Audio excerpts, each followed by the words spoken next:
So most people understand and know about this disposal wrench. It loosens up the disposal by sticking it at the bottom. So I'll show that also.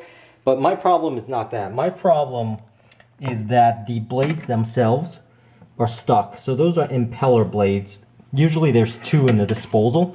And mine is actually rusted shut. So I'm going to show you how to actually dislodge it.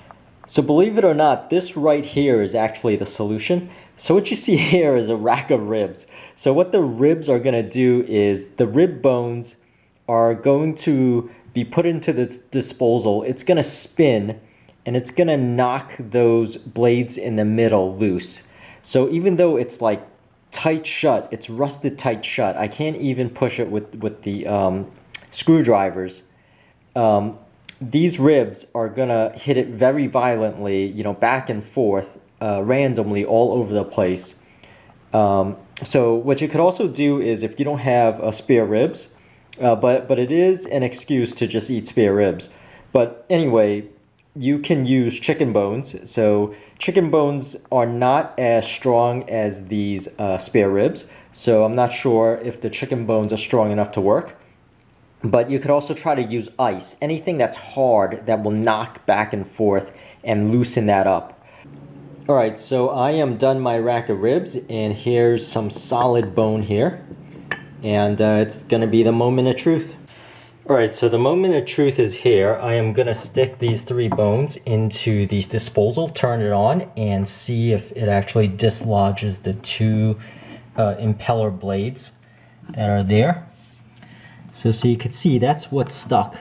You know, so those are not budging at all. They're a little bit rusted, even though it's stainless steel. So here you go. I'm gonna stick in three, and the reason why I'm sticking in three first is because I'm gonna have to dig these out if this doesn't work out. You know, so you know, there might be a chance it won't work, in which case I'm just gonna have to remove them. And what I'm gonna do is I'm gonna leave it running for 30 seconds or so, and then let it rest. Otherwise, the motor itself might overheat.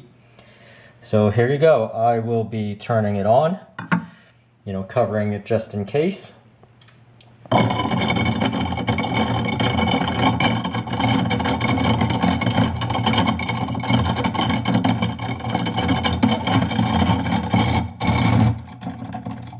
Letting it rattle around.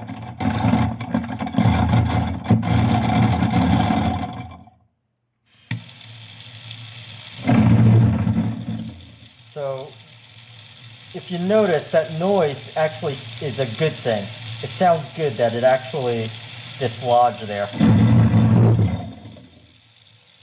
So let me go ahead, take a look, see if it's dislodged.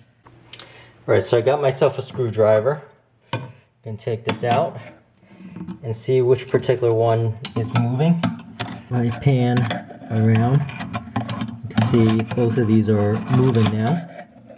So three bones did it. I'm checking on the other one.